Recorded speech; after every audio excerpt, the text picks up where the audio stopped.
Great. I see we have people from all over the world joining us at the moment. I was just mentioning that there is a chat function at the bottom of your screen. As you're joining, if you just want to type a little hello and say where you're joining us from, give a little intro. Don't be shy. I see you all here. Here we go. We have Allison, who's joining us from California. Hi, Allison.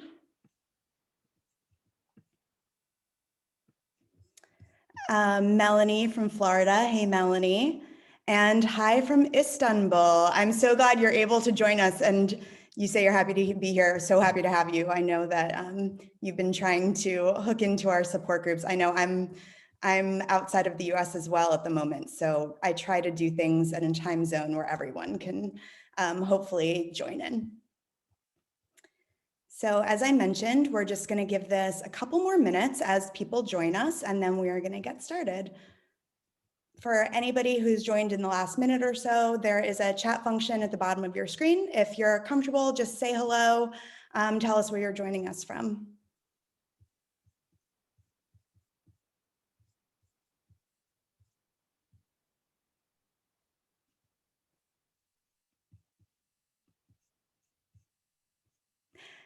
Hi from Michigan. Hey, Reed. Hi from Berlin. Happy to have you here.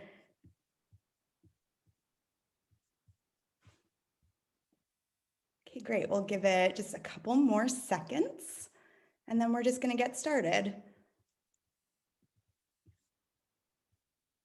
I wanted to let you all know as well that as we're going, please feel free to use this chat box to chime in with,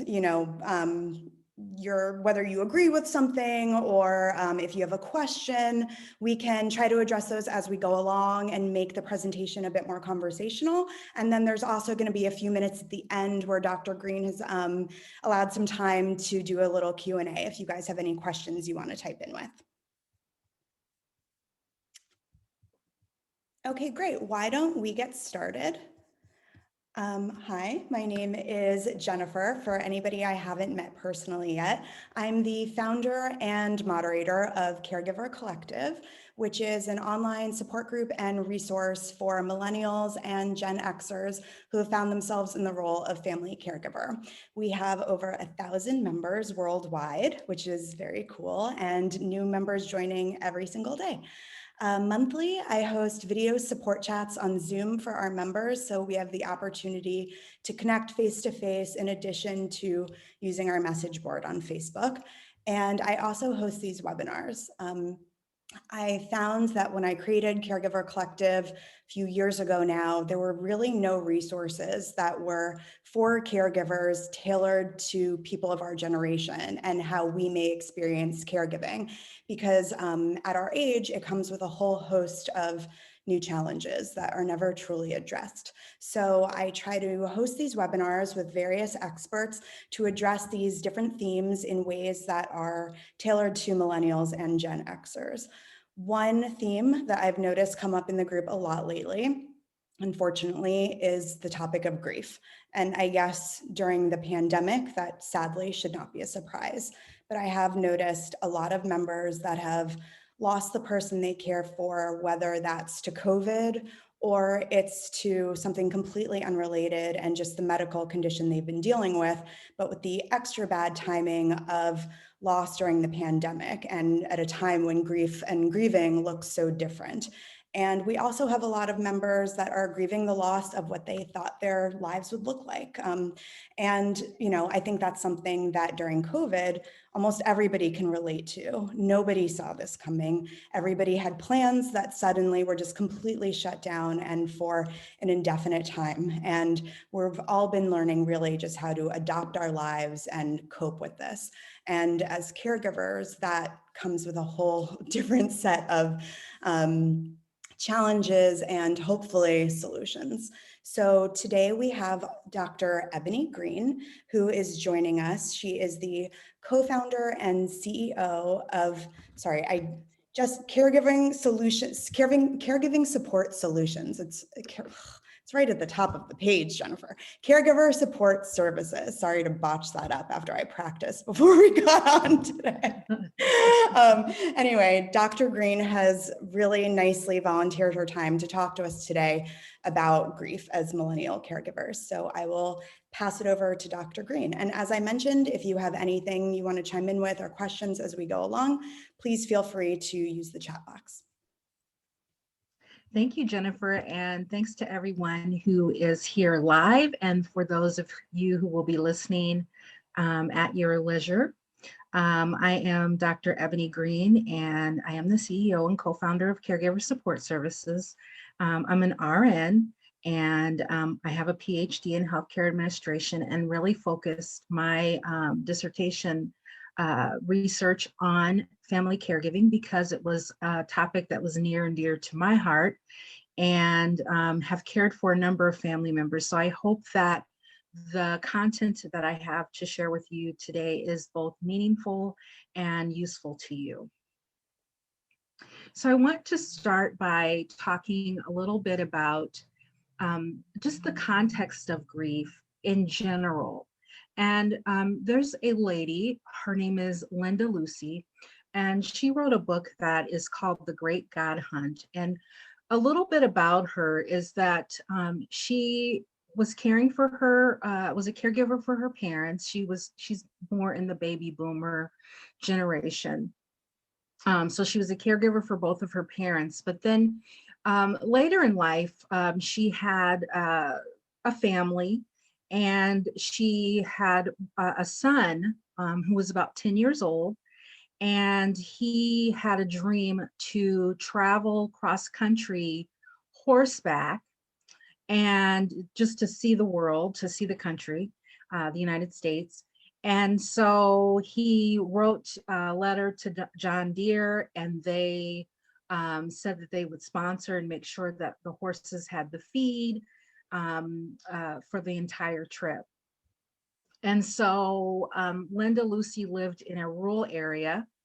And at some point before this trip could take place, her 10-year-old son was unfortunately was pinned under farm equipment and passed away.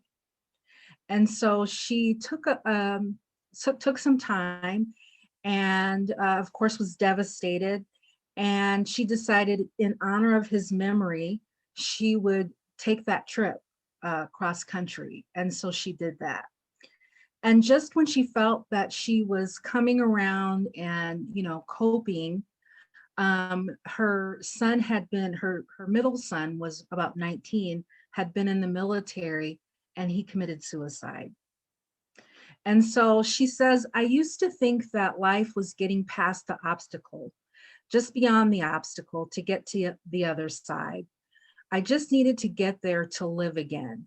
But you know what? Life is not on the other side of the journey.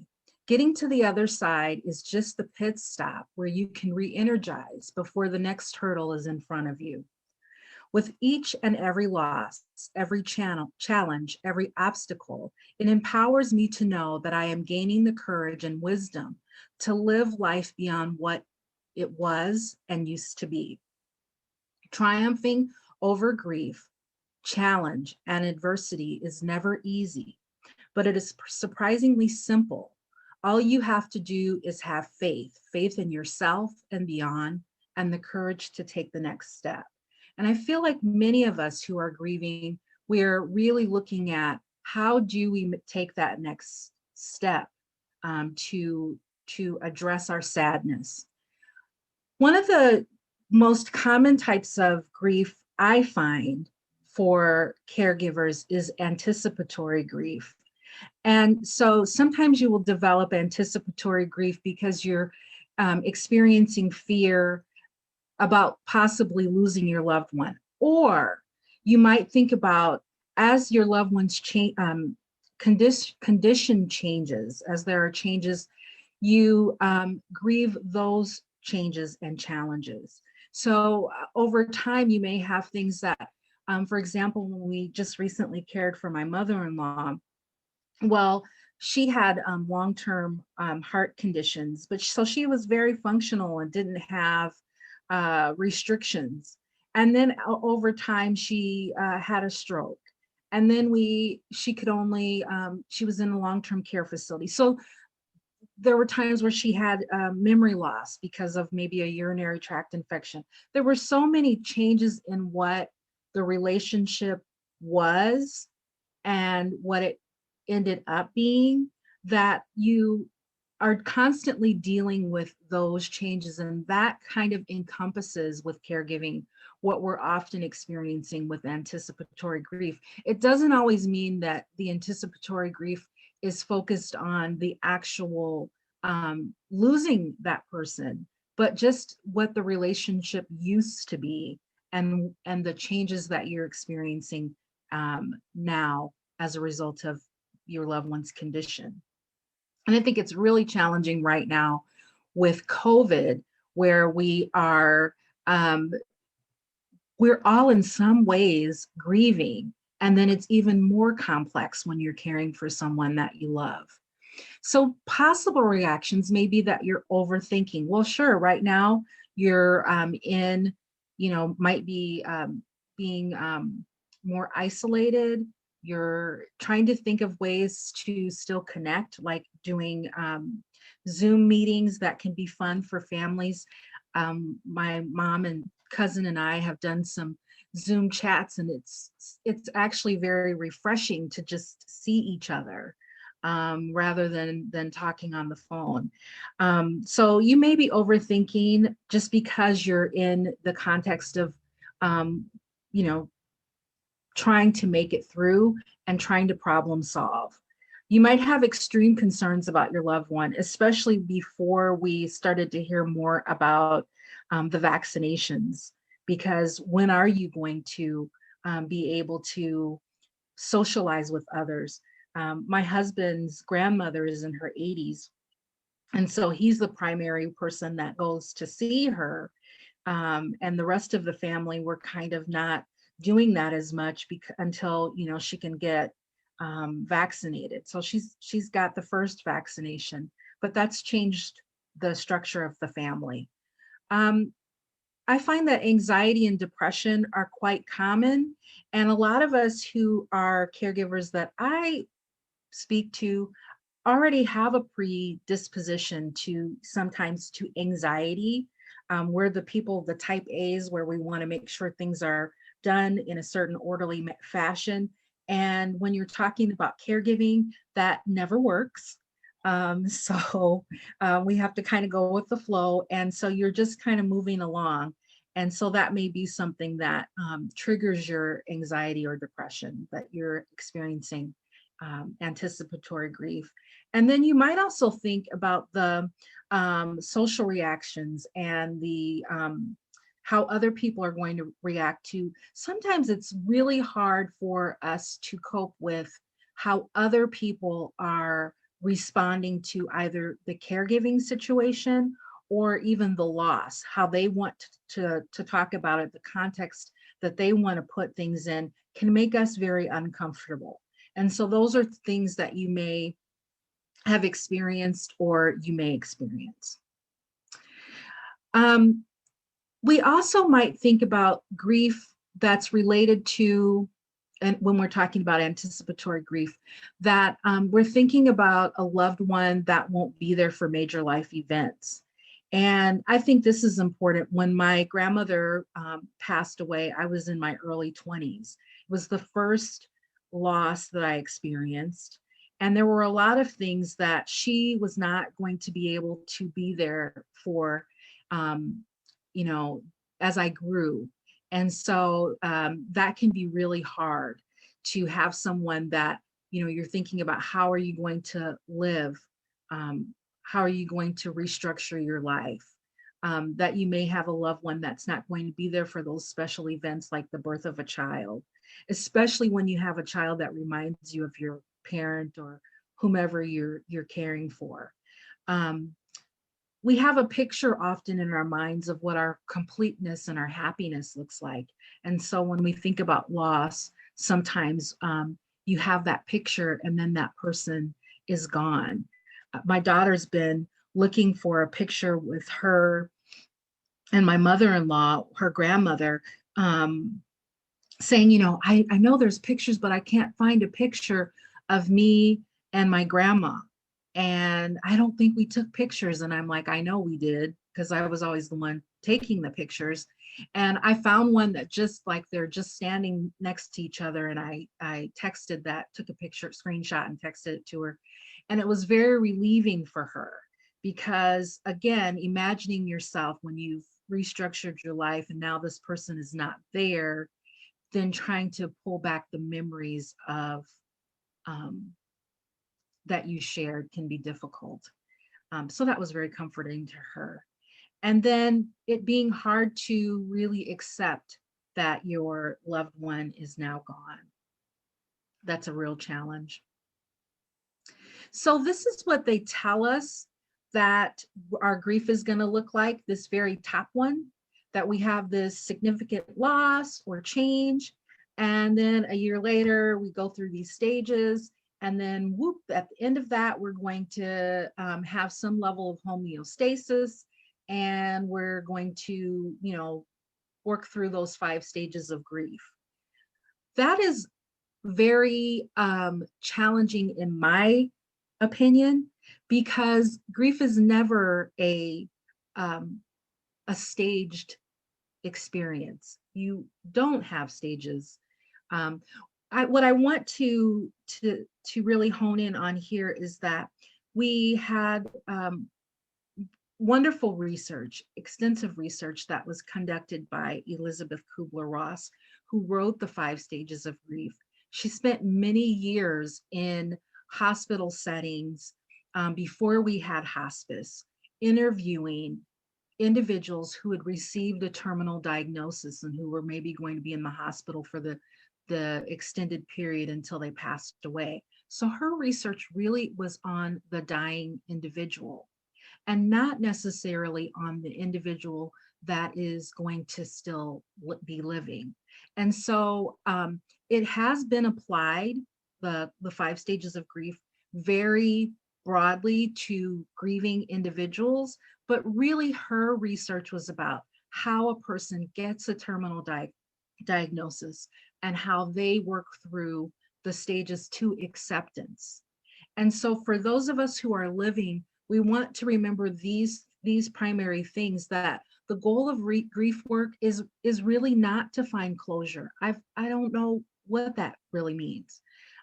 You also may think that you're going to succinctly move through these 5 stages of grief, and then in about a year, and people will say that to you, that, oh, give it a little time and you're going to be okay. And then also there's a perception that grief is a condition that should be treated. Now, there are more complicated cases, and I'm going to talk about that in a minute, but generally your sadness is not a medical condition. What we want to recognize is that loss changes you. So losing someone you love changes your life forever. When I lost my grandmother, I had started my business, Caregiver Support Services. I was going in one direction with the business, and we were going through some challenges. And when she passed away, the whole focus of my life changed, and I was in my 20s. I had to take some time to really reflect. Like I said, she's very important to my life. And so loss does change you. And so it's really important that we don't think of the suggestion that we're going to find closure, that we're going to have this brief period of sadness, and then you're going to return to normal. Your normal is different after you lose someone that you love, and especially when you're caring for someone that you love.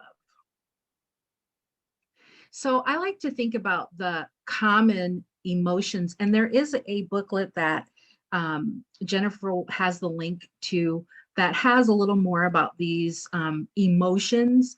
And so you may have feelings of anger, you may have tears and laughter where Sometimes you think of something funny that happens and that happened with your loved one, and you laugh so hard, and then you might even start crying after you've had that after you've experienced that memory fully. You might have some distress or anxiety, feel emotional or social isolation, experience some measure of depression.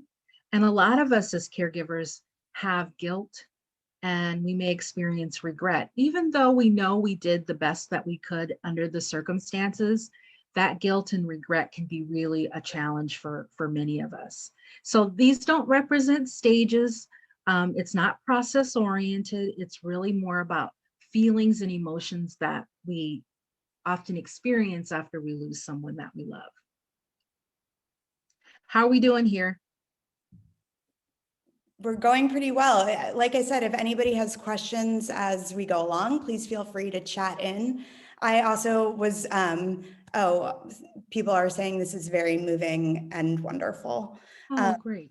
I also kind of wanted to chime in that as you were saying that your life changes forever with grief and it's not something that ever ends really. I completely related to that. I started this group after my father passed away, and I really never could have seen this coming, to be frank with you. You know, I'm a TV writer. I really did not see this, but you know, going through the experience of caregiving and then what it feels like after the loss, when you think like, I've just saved up all of these tips and resources and I figured out how to do all of it. And now what?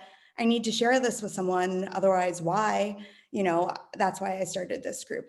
So I really related to what you've been saying as well. Very good. Thank you. So another thing to think about is what is influencing your grief. So a lot of times I think about life experiences, and what I mean by that is, how did you first experience loss? So I had two totally different experiences with losing someone, one in a professional capacity, and the other as a personal experience.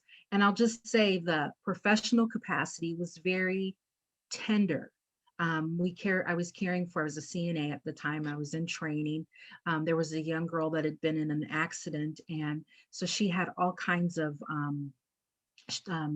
feeding tube and all types of things. And there was a nursing assistant that was training me. And she kind of like, before we went into the patient's room, she would like kind of like get herself together, and then she'd go in the room and she'd sing and she'd talk to the young lady, and she was just so loving and caring. And when we went in one day and she had passed away, of course the nursing assistant that was training me was devastated, but she was also like, I want to be here to make sure she's cared for right at the end of life before her family got here. And she asked me, well, do you want to stay in and see what we need to do? And I was 17, and I said, no, I'm not ready for that. And she said, okay, fine, I love her and I want to do this for her. And so your life experiences with loss can influence the way that you process grief. On a personal end, I had some really traumatic things happen, and I won't go all the way into that, but it was very traumatic on a personal level. And so everybody was really scared. It's like a thing that happens to naughty people. And so I know that that's not true, but when I was younger, that was the perception that I was given. And so it can be really hard, just in the context that you or where you've had your first loss, either professionally or personally. Your position or status, I bet a lot of you are the oldest or the one that's the more responsible of the family. And so things tend to fall on you no matter what occurs. For me, I'm an only child. So it always falls to me, and my parents don't ever want to, they don't ever want to tell me the whole deal. They still think of me as the baby. And so that can be challenging, just getting the truth out of my family. With my husband, he's the oldest, very responsible, and we're a team. We always have been. And so when it comes to family with medical and caregiving issues, we're always the go-to people for that. So your position or station can influence the way that you process grief. And I'll just say our son, he's 20 now. And when we lost my mother-in-law, you know, of course we were both devastated, my husband and I and the whole family. But maybe about 6 months, a year ago, my son came in and he was just really devastated, just really crying. And he was saying, I don't know how you and dad are dealing with this, and how are you guys you're so together, and you're so you know, work through your pain, and I don't really see that. And I said, me and dad cry all the time. We're, you know, there's all there, we start thinking of something and we start talking about it. We're not just strong. And and my mother-in-law was significant. And so sometimes you don't, with the person's position or status, you don't necessarily see all the way down how deep the pain really is because of that. And then the personal relationship. Sometimes you'll have siblings and you'll have mom and dad tell one sibling one thing, and they'll tell the other sibling the other things. And in order to really get the full story, you have to all get together. And even then, you might not even have the full idea. And so that personal relationship is really something to think about with regard to grief too. And then family conflicts. So family conflicts are always occurring, and they're often very difficult to address. And if it's something that has been historical in your family, like maybe a family member was abusive, or your childhood wasn't that great, all of those things come into the context of how you caregive, and then to how you process your sadness. We've had a comment that the sibling dynamic is an interesting one and could even make its own session. Yes. Reed said, for instance, I'm very involved with my mom's care, whereas my sister is not involved at all. I hear that a lot within the group among siblings. As an only child like you, it was all on me. And I kind of, you know, coveted the idea of having siblings to share it with. And then I speak to someone who has 7 siblings, and she's the only one who's a caregiver. Yeah. And he's saying it causes his own resentment. And I think that's such a common sentiment among siblings who are caregivers. It is. And I think if you are, if you're experiencing that resentment too, it can later on complicate the way that you're processing your sadness, because then you've got to work through the part where you're really, you know, not getting that sibling help. And that is very, very common. And what we did with my mother-in-law was we sat down and had a meeting, but then, you know, it's like you, Jennifer, where you've gone through an experience and now you have those tips and tools. And so we had folks do things based on what their skill set was. You know, I'm really good at the medical things and being able to talk to the doctors and the nurses and the medications and that type of thing. My husband is really good at being able to organize the documents and the finances. Sister-in-law is going to do this, brother-in-law, and we assign those things early. But it wasn't that way with my father-in-law. It took work to get that. So I think that is really a difficult thing. And especially if the siblings are not involved right at the beginning, then it's really hard to get them to get involved and do their part with caregiving. So we have a comment, 100% agree. I wish it was the case. My sister is good at doing nothing for my mom. Spoken like a big brother. Yeah. The other thing that we think about with specifically with millennials and Generation Xers is that as you're working through the caregiving aspects of things, that you may be dealing with, or it may compromise your job, your finances, your friends, your social life, and then especially your physical and emotional health. So this can be really challenging. And I think it's even more highlighted in the pandemic, where we're having more isolation and loneliness. And we know we need human touch and human interaction to function at our fullest capacity. You also might see some changes with, or some difficulty with seeing peers that are focusing on their life goals and meeting their friends and enjoying parties, and you're putting those things on hold. And the gentleman who was talking about his sister, that could be very frustrating, where you're doing the caregiving aspect of things and everybody's moving on with the things that they're doing in their life, and you're having to place those things on hold. Explaining your caregiving situation. A lot of people don't necessarily tell their jobs. They don't necessarily want to talk about it to people who are not right in the situation or right in the caregiving circle, because then you're having to explain so much. It's so difficult. That's why this support group is so wonderful, because you don't have to explain yourself to one another. Your only social connection might be your loved one. And think about how when you have someone who is special in your life, no matter how much you love each other, you get on each other's nerves. So even though you, and then usually the person that gets the brunt end of your frustration is the person that's closest to you. So sometimes even in the caregiving situation, you are feeling like frustrated, annoyed, that type of thing. And then you feel guilty because you were frustrated or annoyed, and you're human. So, and then the death of your loved one can increase your depression, isolation, and loneliness. We've kind of talked a little bit about that.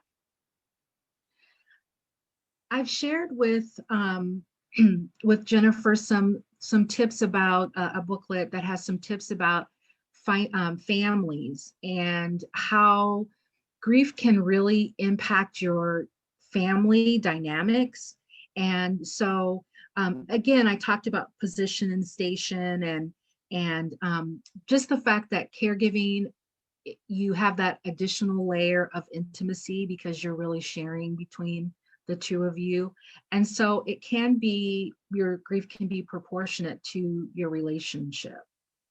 And then with siblings and other family members, it can really, how someone else responds to the loss of a loved one or even the caregiving situation can be really frustrating. And then that can impact your relationships moving forward. And so there's some quick tips and information that might be helpful so that you don't end up having, I can't say you won't, but that you can at least identify how you might work to improve family relations if you're experiencing grief, because everybody experiences a little different. And so they may not be sharing with you everything that they're feeling. They may be lost in action. So they can't cope, so they don't help. Or they may be the person who's very emotional, or the person who doesn't really show you their sadness. It doesn't mean that they're not experiencing it. And so we want to kind of make sure that we don't end up losing relationships, because that happens a lot, that you become more isolated even within the family when you lose someone who's important in that family structure. So I won't go too much more into that, but you'll have that guide to look at. So I want to talk about complicated grief a little bit, because in general, what we're talking about is normal grief. What I've been talking about, what we would have as a normal response to loss. And so we want to think about our sadness lasting 6 months or longer. There's a general disengagement from participation in normal everyday life activities. You may be burying your feelings. You may feel hopeless. You may experience a form of complicated grief. And so I'm going to talk about complicated grief related depression, complicated spiritual grief, and a post-traumatic grief response. Am I doing okay on time? Yep, we have about 10, 15 more minutes before we do questions. Okay. So the first person I'd like to talk about is Queen Victoria, and I call her the caretaker of memories. And these stories are come from Reflections from the Soul, a book I wrote about grief. And I think about Queen Victoria and her complicated grief-related depression. If you've ever read anything about her, it's so interesting. But you know that she became queen at like 18 or 19. And she, in her 40s or so, lost her husband. He had typhus, and they didn't tell her that he was that sick. And so she didn't know. And therefore, when he passed away, her husband, she was devastated. And so if you look at pictures of her in her younger years, you will see all the color and beauty that you would see a queen wearing. If you look at pictures after her husband passed away, you will see that she's always in black. And she also would have, every day, she would have her husband's clothing laid out, his bath drawn, his shaving materials laid out as though he were still there. And so I call her the caretaker of memories, because her complicated grief and depression was where you surrender yourself to distress. And there's a general, exaggerated, hollow feeling, often marked with hopelessness and a sense of self-doubt and a general disengagement from participation in normal activities. And she did that for a long period of time after her husband passed away. Very, very difficult for her to work through her sadness. And I don't think that she ever fully did, even though she lived for many years, maybe 40 years after her husband passed away. I think about complicated grief and depression, and I also can personalize that. I wouldn't say that I went so far as Queen Victoria, but when my mother-in-law passed away, I guess I didn't realize that because she was living in the same city down the street, and while we're raising our children, they have an active everyday grandmother, and my mom lives in California and my dad lives in West Virginia. And so when she passed away, of course I was devastatingly sad, but I had a lot of things to do. And so I just kept myself packed, busy. And then maybe about a year and a half later, really at the top of last year, she's been gone for a couple of years now, I couldn't stop crying. And I was like, I don't know why I'm so sad, and I just couldn't get through it. And so I did go and I was already seeing a counselor, but I did go and talk more deeply. And it was depression, and I hadn't really processed my mother-in-law's passing at all. And so I think sometimes that's what happens, is that we have to keep going, so we do. And then when you really start to experience the feelings, then you really must reach out for help. So the second person I want to talk about is Bobby Kennedy and his complicated spiritual grief. And he had a very strong faith.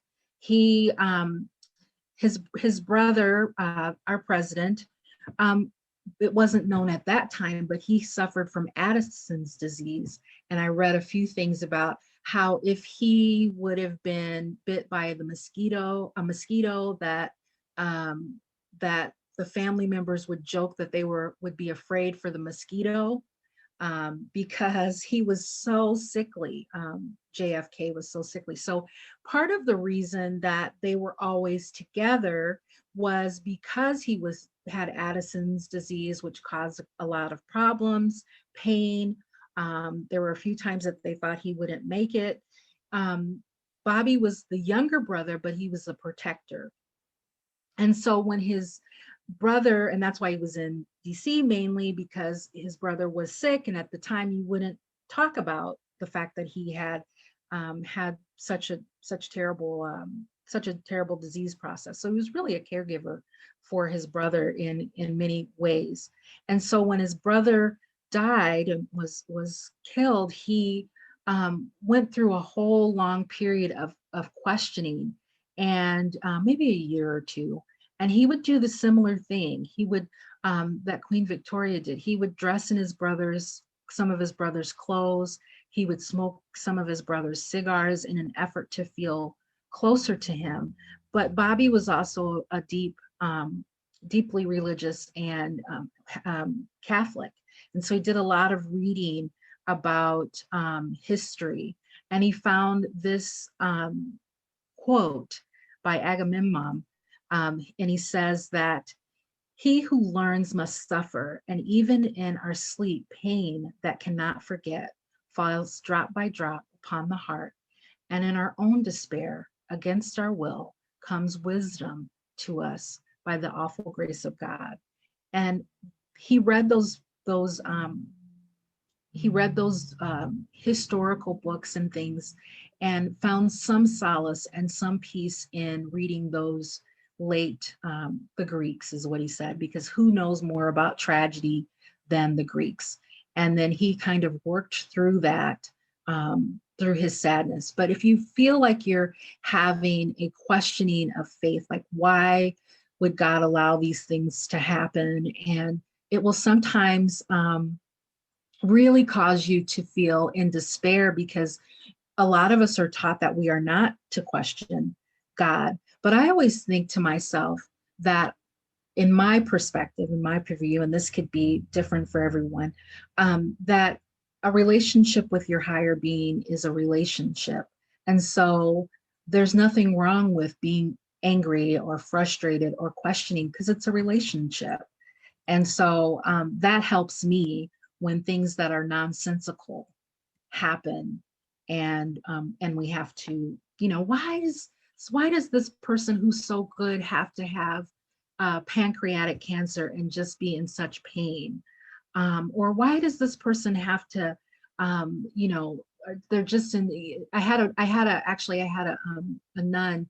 I was talking about this, and she was saying that she was in the war, and one of the wars, she said that the nurse, that she served as a nurse, and she was like, you'd have all these young men just dying, and then you'd have these old, after the war, many years, you'd have these older nuns who'd served God their whole entire life, and they just hang on and suffer. And so how spiritually challenging that can be. So I just want to comfort you in knowing that there can be a question, and in my opinion, it's part of our journey. And then the last person I want to talk about, I think about Mary Todd Lincoln, and she's, in my opinion, the mother of post-traumatic stress-related grief. Think about the times that she lived in, with not only losing 3 of her children, but also losing her husband, and then all the people who passed away during the Civil War. And so it kind of reminds me of what we're going through, not in a Civil War context, but in the context of great change. And we're having a lot of people, hundreds of thousands of people passing away due to COVID. And so I really do worry for us that, again, we're moving forward with things and not necessarily always dealing with how we're feeling in the moment. And so when we think about Mary Todd Lincoln, she would have really bad panic attacks, and she would try to send telegrams to her only living son, and she tried to find comfort in things and places. And then when she lost her son Tad, that she was the closest with after her husband had passed, she was really all alone. And so you'll read a lot of things about the challenges that she experienced related to having a post-traumatic grief response. And I just think it's important to recognize the times that we're in, and to take a moment to stop and think about yourself. And I'm glad that you're here, so that you're at least getting these things in your mind, even if you're not able to act upon them. Should you right now? I just wanted to chime in really quickly on. Yeah. I know that after caregiving and after my dad passed away, I was diagnosed with PTS symptoms as a result of caregiving. And I couldn't go near an emergency room because I would start having like panic attacks and, you know, like visions, kind of memories of all of the things I had gone through the years prior. And as I kind of like in my nerdy way dug into it, and in research, I wrote a piece for the Washington Post about post-traumatic stress amongst caregivers. And in researching that piece, I found that it's something that there is definitely not enough research on, but that absolutely exists.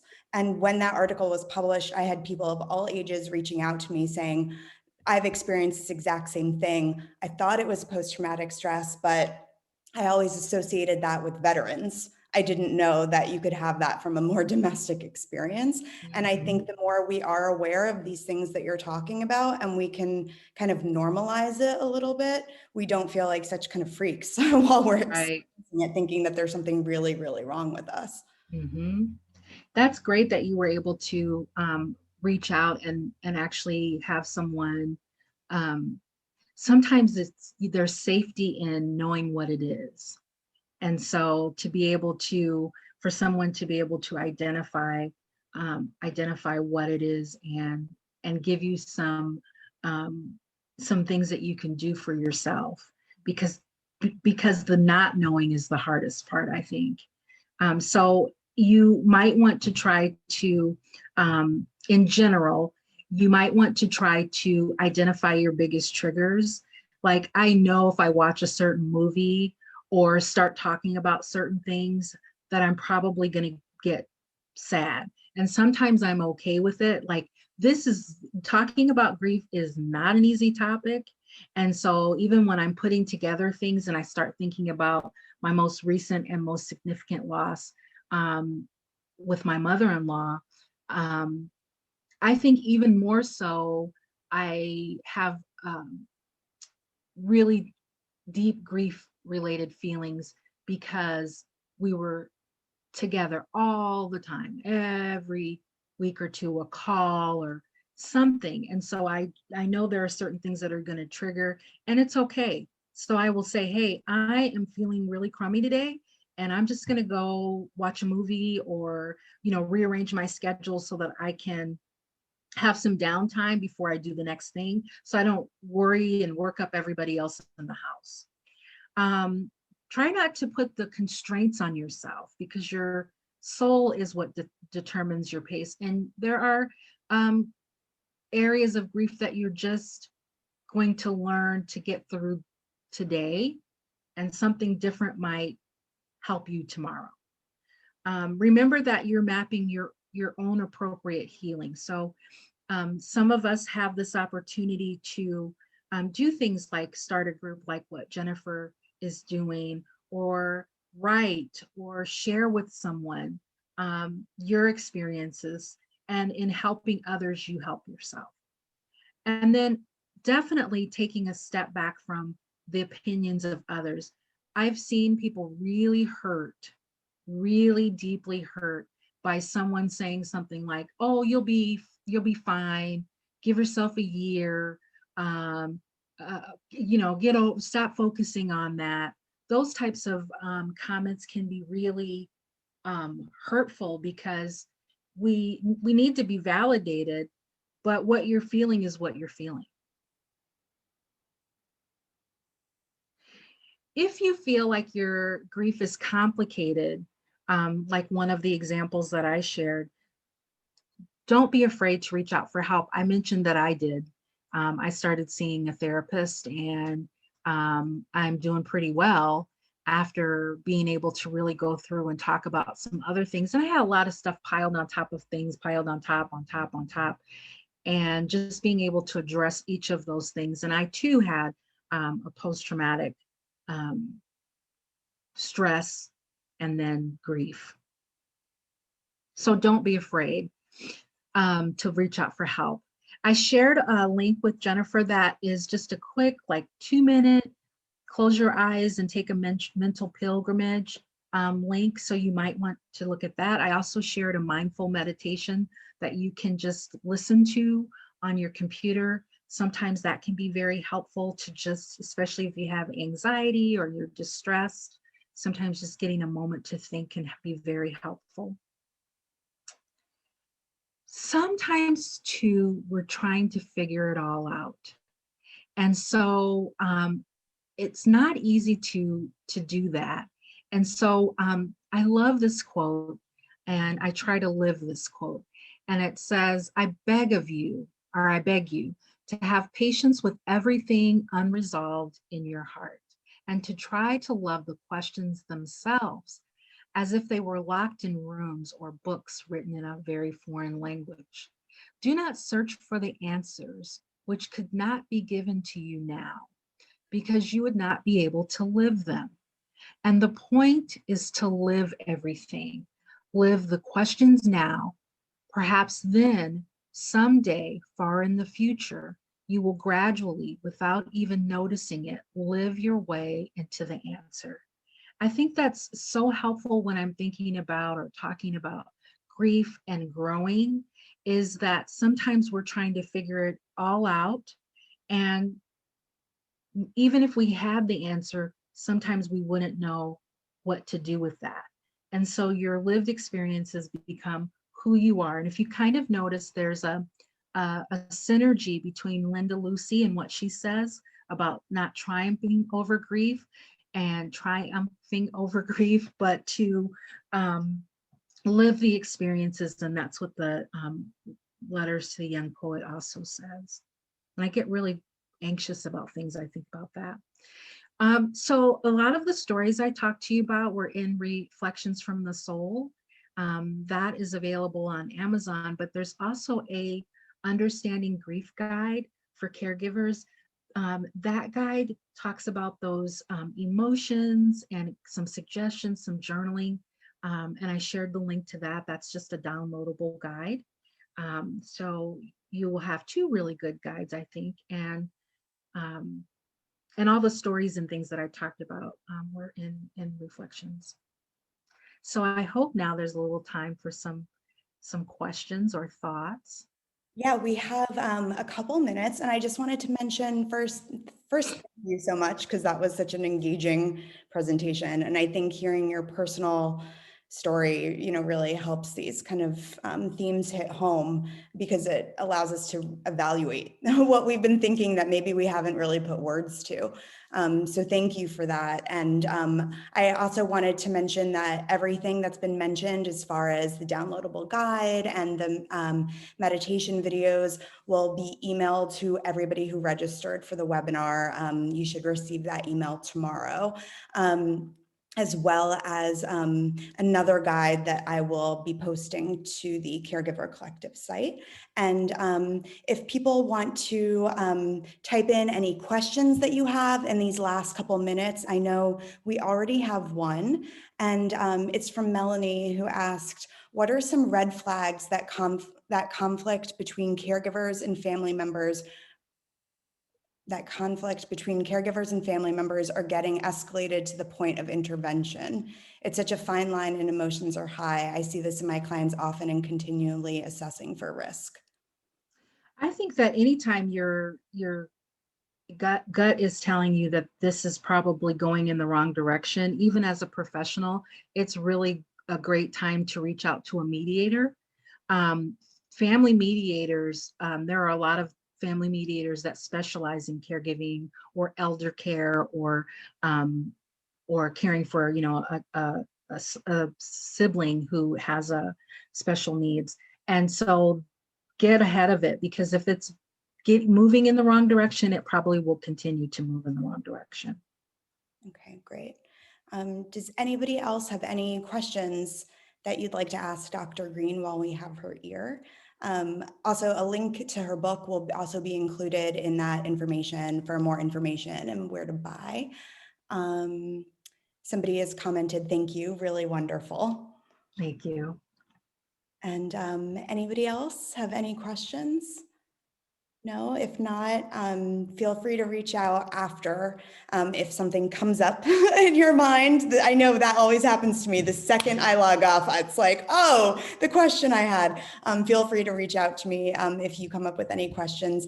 I also wanted to mention that sometimes it's a lot to absorb as we're like listening to all of this.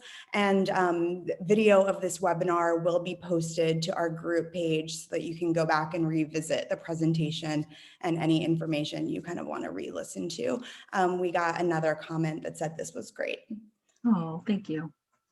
So if there's no, oh, he says, I aim to be as calm and soft-spoken as Dr. Green. So if there's no other questions, then I will as well say thank you and echo that this was great. And as I mentioned, even though I've, kind of gone through my loss years ago now, I still, find myself grieving in new ways all the time. So, even for me, this was really helpful and informative. And thank you again. Thank you. Thanks, everyone. Thank you, everybody, for joining. And if you're no more questions now, then I will see you all in the Caregiver Collective group. And thank you. Enjoy the rest of your day, everybody.